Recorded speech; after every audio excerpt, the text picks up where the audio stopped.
सलाम मसनून आपका इस्तकबाल किया जाता है, खैर मकदम किया जाता है आपके अपने ही यूट्यूब चैनल जीएस ऑनलाइन पर।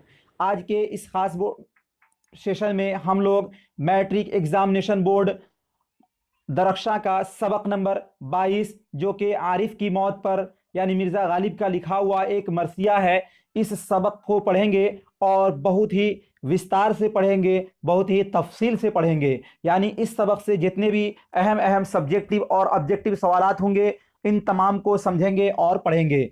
तो सबसे पहले उन तमाम नए व्यूअर्स को ये जानकारी दे देना चाहता हूँ कि इससे पहले हमने दरख्शां बुक का 21 वीडियो यानी 21 चैप्टर का अलग अलग लेसन बाय लेसन वीडियो आपके जीएस ऑनलाइन चैनल पर अपलोड हो चुका है। यदि अभी तक आपने उन तमाम वीडियोस को नहीं देखे हैं तो डिस्क्रिप्शन में उसका लिंक दिया हुआ है, आप उस लिंक पर क्लिक करके आप उन तमाम वीडियोस को देख सकते हैं। और डिस्क्रिप्शन में एक व्हाट्सएप ग्रुप भी है, उससे आप जुड़ जाइए। मैं उस पर इन तमाम का पीडीएफ की शक्ल में आपको मुहैया कराता रहूँगा। तो चलिए वीडियो को शुरू करते हैं। वीडियो शुरू करने से पहले प्लीज़ वीडियो को हम लोग लाइक कर दें, जैसा कि हम लोग करते हुए आए हैं।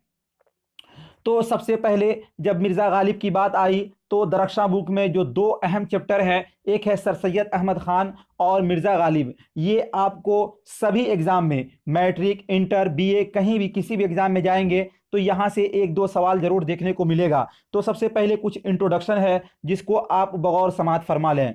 मिर्ज़ा गालिब का तारुफ कुछ यूँ है कि गालिब का पूरा नाम मिर्ज़ा असदुल्ला ख़ान और गालिब तखल्लुस था। शुरू में असद तखल्लुस करते थे, फिर आगे गालिब तखल्लुस करने लगे। नजमुद्दौला दबीरुल मुल्क शाही खिताब था। गालिब की पैदाइश सन 1797 को आगरा में हुई। उनके वालिद का नाम अब्दुल्ला बेग खान था। उनके आबा व अजदाद ईरान से हिजरत करके हिंदुस्तान आए। गालिब जब 5 साल के थे तो उनके वालिद का इंतकाल हो गया। वालिद के वफ़ात के बाद गालिब अपने चचा नसरुल्ला बेग खान की सरपरस्ती में परवरिश पाने लगे। चचा की मौत के बाद रामपुर का रुख किया, लेकिन वहाँ भी सुकून नहीं मिला। इसी दौरान 13 साल की उम्र में, याद रखेंगे कितने साल, 13 साल की उम्र में नवाब इलाही बख्श की बेटी उमराओ बेगम से, यानी आपकी बीवी का नाम क्या था, उमराओ बेगम से गालिब की शादी हो गई। चुनांचा गालिब रामपुर से दिल्ली चले गए और वहीं मुस्तकिल सुकूनत इख्तियार कर ली और मिर्ज़ा नौशा के नाम से, किस नाम से, मिर्ज़ा नौशा के नाम से मशहूर हुए। जहां गालिब 1869 में गालिब का इंतकाल हो गया और बस्ती हजरत निज़ामुद्दीन यानी दिल्ली में मदफून हुए। अब ये इंट्रोडक्शन का सेशन ख़त्म होता है। अब हम जितने आपके बुक में सब्जेक्टिव सवालात हैं उन तमाम को यहाँ पर लेंगे और समझेंगे। तो सबसे पहले मरसिया किसको कहा जाता है? मरसिया अरबी के लफ्ज़ रेसा से मुश्तक है, यानी अरबी के लफ्ज़ रेसा से बना है मरसिया, जिसके लुग़वी माना रोने और मातम करने के हैं। उर्दू शायरी की इस्तिलाह में जिस नज़्म में किसी मरने वाले के औसाफ बयान किए जाएँ और उसकी मौत पर रंजो गम का इजहार किया जाए, उसको क्या कहा जाता है? मरसिया कहा जाता है। अब जो मुख्तसर तरीन सवालात है उन तमाम को यहाँ पर हम लोग समझेंगे। सवाल नंबर 1 है, गज़ल की हयत में गालिब की इस नज़्म को आप क्या कहेंगे? तो गालिब की इस नज़्म को हम मरसिया कहेंगे। रोलदार कॉपी पर नोट्स बनाने का मतलब ये है कि बहुत सारे स्टूडेंट्स को ये पता नहीं है कि किस तरह एग्जामिनेशन हॉल में लिखा जाएगा, इसलिए आपको यहाँ जिस तरह लिखा हुआ है इसी तरह बिल्कुल लिखना है। दूसरा सवाल है, गालिब की परवरिश किसके ज़ेरे साया हुई? तो इसका सही जवाब होगा गालिब की परवरिश उनके चचा नसरुल्ला बेग खान के ज़ेरे साया हुई। अगला सवाल है 3 नंबर में, गालिब का पूरा नाम लिखिए। तो गालिब का पूरा नाम असदुल्ला खान, क्या था? असदुल्ला खान। और अगला सवाल है 4 नंबर में, गालिब के वालिद का नाम बताइए। तो गालिब के वालिद का नाम अब्दुल्ला बेग खान था। अब आगे जो है ये ग्रामर का सवाल है और ये भी बुक ही का है, आप इसको देख लें कि इसमें कह रहा है वाहिद से जमा बनाइए। पहले आप इस तरह का एक बॉक्स बनाइएगा, इस तरह का एक बॉक्स है यहाँ पर भी, एग्जामिनेशन हॉल में भी, और उसमें इस साइड में जितने अल्फाज दिए हैं यानी वाहिद दिया हुआ है और इसका जमा इधर लिखाएगा। तो दिन, दिन का जमा होगा दिनों, फलक, फलक की जमा होगी अफलाक, और बारिश, बारिश की जमा होगी बारिशों, और शहीद, शहीद की जमा होगी शुहदा, और इसी तरह फन, फन की जमा होगी फुनून। इन तमाम को आप अच्छे से नोट्स बना लेंगे और PDF के शक्ल में नोट्स पाने के लिए आप नीचे व्हाट्सएप ग्रुप से ज़रूर जुड़ें। वहाँ पर मैं रोज़ाना PDF अपलोड कर देता हूं, जिससे आपको बआसानी मुहैया हो जाएगा। अब हम एक अहम सेशन यानी ऑब्जेक्टिव का सेशन चालू करते हैं। आप बने रहिए वीडियो के साथ।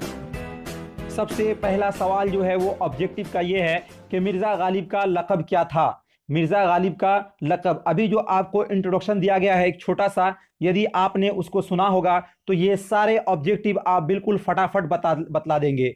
तो मिर्ज़ा गालिब का लक़ब क्या था, ये टोटल 12 ऑब्जेक्टिव है। इसमें कितना आपका सही होता है आप काउंट कर कर ज़रूर कमेंट बॉक्स में आप हमें लिखेंगे। मिर्ज़ा गालिब का लक़ब क्या था, तो मिर्ज़ा नौशाह, अभी हमने पढ़ा है और सुना भी है, तो इसलिए इसका ऑप्शन नंबर ए बिल्कुल राइट हो जाएगा। अगला सवाल है 2 नंबर में, मुगलिया दरबार से मिर्ज़ा गालिब को कौन सा खिताब मिला। ऑप्शन नंबर ए है खान बहादुर, ऑप्शन नंबर बी है शमसुल उलमा, और ऑप्शन नंबर सी है दबीरुल मुल्क, और ऑप्शन नंबर डी है सर।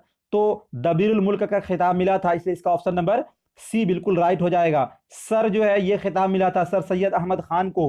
अगला सवाल है 3 नंबर में, गालिब के आबा व अजदाद कहाँ से आए। तो गालिब के आबा व अजदाद ईरान से आए थे, अभी इंट्रोडक्शन में आपको बतलाया गया था, इसलिए इसका ऑप्शन नंबर ए बिल्कुल राइट हो जाएगा।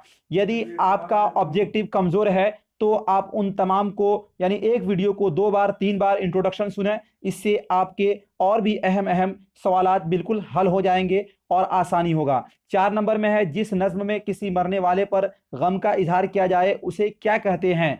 तो उसे मरसिया कहा जाता है, इसलिए इसका ऑप्शन नंबर बी बिल्कुल राइट हो जाएगा। अगला सवाल है 5 नंबर में, मिर्ज़ा गालिब के वालिद का क्या नाम था। तो मिर्ज़ा गालिब के वालिद का नाम मिर्ज़ा अब्दुल्ला बेग खान था, इसलिए इसका ऑप्शन नंबर ए बिल्कुल राइट हो जाएगा 5 का। अगला 6 नंबर में है, अब्दुल्ला बेग खान किसके ज़माना में लखनऊ आए। अब्दुल्ला बेग खान किसके ज़माना में लखनऊ आए। तो 6 नंबर का जो राइट आंसर होगा वो ऑप्शन नंबर सी है, यानी आसिफुद्दौला के ज़माना में आप लखनऊ आए थे।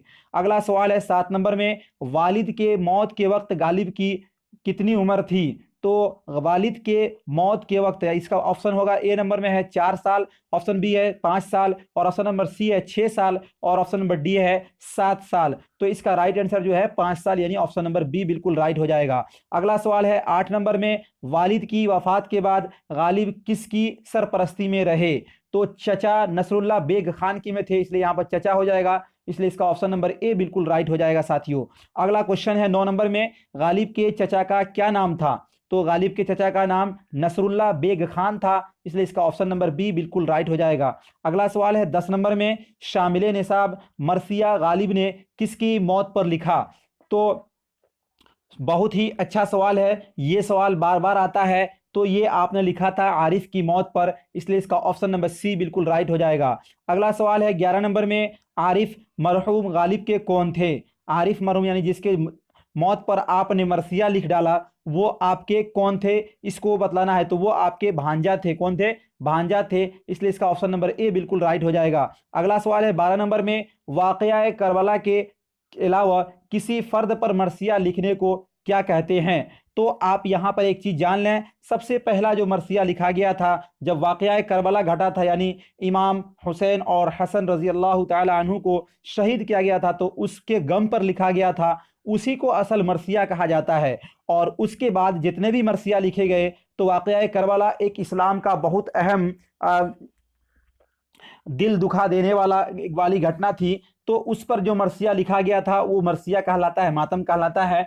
और उसके अलावा जितने भी किसी एक शख्स पर मरने पर जो रोने गम के हालत में जो मरसिया लिखा जाता है उसको शख्सी मरसिया कहते हैं। क्या कहते हैं, शख्सी मरसिया, इसलिए इसका ऑप्शन नंबर बी बिल्कुल राइट हो जाएगा। ये था साथियों आपका चैप्टर नंबर 22 मरसिया आरिफ की मौत पर। अब हम अगला जो सवाल लेकर आएंगे वो है मसनवी ज़हरे इश्क।